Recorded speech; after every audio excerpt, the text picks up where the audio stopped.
জয় ঠাকুর। শ্রী শ্রী রামকৃষ্ণ পুঁথি পাঠ করছি। ডাক্তারকে ভাবের বাজার প্রদর্শন ও শ্রী প্রভুর কালী পূজা পঞ্চম খণ্ডের অন্তর্গত ঠাকুরের অন্তঃলীলা পর্যায়ের এই অধ্যায় থেকে আমরা পাঠ করছি।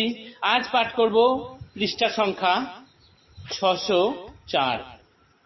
গত দিনের পাঠে আমরা দেখেছি নটি বিনোদিনী ঠাকুরের অসুখের কথা শুনেছেন এবং এই রকমই রঙ্গমঞ্চে যারা কাজ করেন, যারা সমাজের প্রায় অচ্ছুত, তারা সকলে ঠাকুরের শরীর খারাপের কথা শুনেছেন, কিন্তু ঠাকুরের কাছে তারা বিশেষ আসার অনুমতি পান না। নটি বিনোদিনীও এদের মতোই একজন।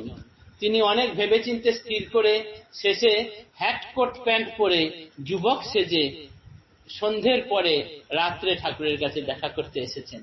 রাস্তায় আসার পথে অনেকের সঙ্গে দেখা হয়েছে, কথা হয়েছে, কিন্তু কেউ তাকে চিনতে পারেনি। কিন্তু ঠাকুরের কাছে আসা মাত্রই ঠাকুর সেই অসুস্থ শরীর নিয়েও তাকে দেখা মাত্রই চিনে ফেলেছেন এবং বলেছেন, কিরে, কি ব্যাপার, এই পোশাকে এখানে এখন কেন?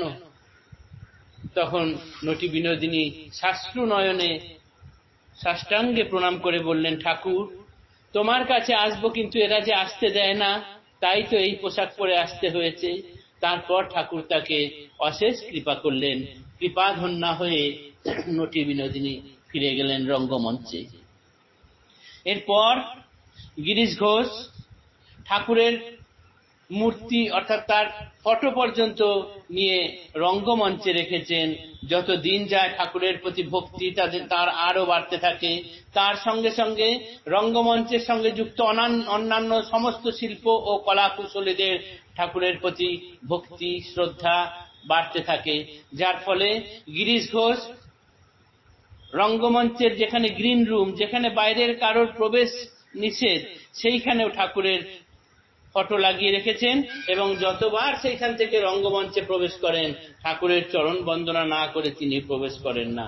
ঠাকুরের চরণ বন্দনা করে তবেই তিনি যান। এই পর্যন্তই আমরা গতদিনে পাঠ করেছিলাম। আজও দেখব সেই রঙ্গমঞ্চে যারা কাজ করেন, বেশ্যা, লম্পট এবং অন্যান্য যারা নাট্যকর্মী আছে, তাদের সকলের ঠাকুরের প্রতি কি অগাধ শ্রদ্ধা, ভালোবাসা এবং ঠাকুরেরও তাদের সকলের উপরে কোন রকম বাজ বিচার বিহীন অপার কৃপা করুণা। সেই অংশ আজ পাঠ করব এবং আরেকটি পাঠ করব ঠাকুর যিনি সরল মনে তাকে চান, তার কাছে কিভাবে ধরা দেন। এক যোগীবরের ঠাকুরের কাছে আসার গল্প আজ পাঠ করব। পাঠ করছি পৃষ্ঠা সংখ্যা 604। শুনিয়ে বে অভিনেত্রী অনেকের ঘরে, প্রভুর মূর্তি আছে পূজা সেবা করে। গিরিশে রাখিয়া মঞ্চে প্রভুর মহিমা, বেশ্যালম্পটের মধ্যে ভক্তির সূচনা। শ্রীগিরিশে গুরুতুল্য সকলেই মানে, রঙ্গমঞ্চ মধ্যে যে বা যেখানে যে আছে যেখানে। বারে বারে গিরিশ বলিল শ্রীচরণে, কতদিন রব বেশ্যালম্পটের সনে। ভগবান রাখো মোরে সেবায় এবারে, না হয় অধিক দিন বৎসরের তরে। উত্তরে কহিলা তারে অখিলের রাজ, থাকো তুমি রঙ্গালয়ে হবে বহু কাজ। বেশ্যা কি লম্পট প্রভু পদে ভক্তি যার, যে সবার করি কোটি কোটি নমস্কার। বিষয়ীরে ঘৃণা নাই তিলেকের তরে, দর্শন দিলা প্রভু গিয়া ঘরে ঘরে। করুণা অবতার প্রভু সকলে করুণা, বিষয়ী লম্পট বেশ্যা কাউরে নাই ঘৃণা। এখন যত দিন যাচ্ছে আস্তে আস্তে রঙ্গমঞ্চে যত কলাকুশলী আছে তারা সবাই ঠাকুরকে পূজা করতে শুরু করেছেন, তার ফটো রেখে তাকে পূজা করেন এবং গিরিশ ঘোষকে তারা গুরুতুল্য মনে করেন। তাই গিরিশ ঘোষ যা করেন সেটিও তারা নতমস্তকে মেনে নেন। সেই গিরিশ ঘোষ এখন ঠাকুরের চরণ স্পর্শ করে বলছেন, ঠাকুর আর কতদিন এই সবের মধ্যে তিনি যে কাজ করেন সেসবের মধ্যে আর কতদিন থাকবো, এবার কিছু ঠাকুরের সেবায় আমাকে সময় দিন, সুযোগ দিন। শুনে ঠাকুর শ্রী রামকৃষ্ণ দেব বললেন, তুমি যেখানে আছো সেখানেই থাকো, তোমার দ্বারা সেখানে অনেক কাজ হবে। এরপর দেখা যাচ্ছে যে বিষয়ীদের প্রতি এবং নাট্যকর্মী, লম্পট, বেশ্যা ইত্যাদি সমস্তদের প্রতি ঠাকুরের এতটুকু ঘৃণা নেই। সকলের জন্যই আছে শুধু কৃপা, অগাধ ভালোবাসা এবং করুণা। এরপর বলছে সরলভাবে ঠাকুরকে যদি কেউ ডাকে, ঠাকুর তাকে কিভাবে সাড়া দেন সেই অংশটি। সরল অন্তরে যে বা চায় ভগবানে, সেই সেই আসিয়া জুটে প্রভুর সদনে। শুনো এক শ্রীপ্রভুর মহিমা বাখান, একদিন তৃতীয় প্রহর দিন মান। আসিয়া জুটিল এক ত্যাগী যোগী বর, শ্যামল বরণ চক্ষু ডাগর ডাগর। কোট প্যান্টলন পরা, টুপি আছে শিরে, চাপদাড়ি হাতে ছড়ি সুহাসি অধরে।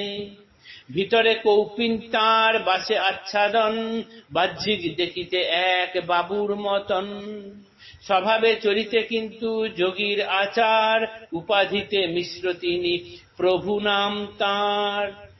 পিতামহ খ্রিস্টিয়ান, জন্ম সেই কুলে, মূলে কিন্তু কনৌজিয়া ব্রাহ্মণের ছেলে। মিশ্রের আচারে এক অপরূপ রীত, না হিন্দু না খ্রিস্টিয়ান অপূর্ব চরিত। জীবে দয়া জিতেন্দ্রিয়, নাহি হিংসা দেশ, মারিলে চাপড় গালে হেসে করে শেষ। জান্তব আহার নাই, হিংসা হয় জীবে, প্রাণী মাত্রে পীড়া দিতে মৃত্যু তুল্য ভাবে। যদ্যপি অপরে তাঁরে খেতে দেয় বিষ, রাজায় কি ভগবানে না করে নালিশ। জাতির বিচার নাই, যার তার খায়, পরমা সুন্দরী দ্বারা নিরাসক্ত তায়। যাহানা হইলে নয় তাহার কারণ, দিলে কেহ টাকা কড়ি করেন গ্রহণ। অধিক পাইলে পরে কিনিয়া ঔষধি, সযতনে দুঃখীদের দূর করে ব্যাধি। সাধন ভজন প্রিয় যোগ পরায়ণ, ভালোবাসে গিরি গুহা বিজন কানন। ঈশ্বরের জ্যোতির্ময় মূর্তি দর্শনে, এই আছে যোগাশ্রয় উদ্দেশ্য জীবনে। একবার গিরিগুহে ধ্যানে মগন, দেখিতে পাইল কিবা শুনো বিবরণ। অপরূপ কলনাদি তটিনীর কুলে, সুন্দর বাগান এক পরিপূর্ণ ফুলে। তার পাশে সমাধিস্থ সুন্দর চেহারা, জ্যোতির্ময় মূর্তি নয় পঞ্চভূতে গড়া। হৃদয় অঙ্কিত ছবি সদা জাগে মনে, আর না দেখিতে পায় বসিলে ধ্যানে। তাহলে প্রভু মিশ্র নামে এক যোগীবর, যিনি কোট প্যান্টলুন পরে আছেন, মাথায় টুপি পরা, তিনি একদিন ঠাকুরের কাছে এলেন। তার ভেতরে কৌপিন, কিন্তু বাইরে বস্ত্র আচ্ছাদিত হওয়ায় তার স্বভাবে যে যোগী তা কিন্তু বাইরে থেকে বোঝা যাচ্ছে না। যদিও তিনি প্রভু মিশ্র নাম, তার পিতামহ একজন খ্রিস্টিয়ান, কিন্তু আসলে তিনি কনৌজিয়া ব্রাহ্মণ। কিন্তু যেহেতু খ্রিস্টান পিতামহ এবং সেই কুলেই জন্ম, তাই তাকে দেখতে ইংরেজদের মতো, কিন্তু তার স্বভাব চরিত্র ভেতর থেকে একেবারে যোগীদের মতো। তিনি না হিন্দু না খ্রিস্টান, অপূর্ব এক মিশ্র আচারে তৈরি।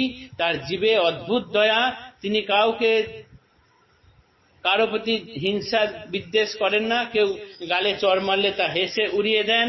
কোনো প্রাণীকে মারতে গেলে মৃত্যুতুল্য, পীড়া দিতে গেলে মৃত্যুতুল্য বারবার ভাবেন। এবং তাকে যদি কেউ কোনো খারাপ জিনিসও খেতে দেয়, কারোর প্রতি কোনো রকম নালিশ নেই। অপূর্ব পরমা সুন্দরী কোনো যদি মহিলা বা দ্বারা, তার প্রতিও তিনি সম্পূর্ণ নিরাসক্ত থাকেন। যা নইলে নয় সেইটুকু মাত্র গ্রহণ করেন। তার জন্য যদি কেউ কোনো অর্থ দেন সেটা গ্রহণ করেন, বেশি অর্থ হয়ে গেলে সেই দিয়ে তিনি ঔষধাদি কিনে আর্ত পীড়িতদের প্রতি বিলিয়ে দেন। এহেন মানুষ গিরি গুহা এবং নির্জনে ধ্যান করতে এবং ঈশ্বরকে দর্শনের জন্য তিনি এইরকম ধ্যান করতে গেলেন। সেইখানে তিনি হঠাৎ একদিন ধ্যান যোগে দেখতে পেলেন এক মূর্তি, কিন্তু অপূর্ব এক নদীর তীরে এক সুন্দর সমাধিস্থ ব্যক্তি, সেটি কিন্তু জ্যোতির্ময় কোনো মূর্তি নয়, পঞ্চভূতে গড়া একদম মানুষই যেরকম সেই রকম সেই মূর্তি বসে আছে। সেই নদীর তীরে সমাধিস্থ সেই ব্যক্তি, সামনে খুব সুন্দর ফুলের বাগান, এইরকম একটি ছবি দেখলেন মনে। এই দেখার পরেই তার ধ্যান ভেঙে যায়, হৃদয়ে সেই ছবি আঁকা হয়ে যায়, কিন্তু আর যতই ধ্যানে বসেন সেই মূর্তি আর চোখে পড়ে না। এরপর থেকে তিনি সেই রকম কোন স্থান, সেই রকম কোন ছবি, সেই রকম কোন যোগীবরকে খোঁজ করতে থাকেন। এই করে করে তিনি ঘুরছেন। এই ঘুরতে ঘুরতেই তিনি এবার ঠাকুরের কাছে আসবেন। সেই ছবিটি আমরা পরের দিন দেখব। আজকের পাঠ এখানেই শেষ হলো। জয় ঠাকুর, নমস্কার।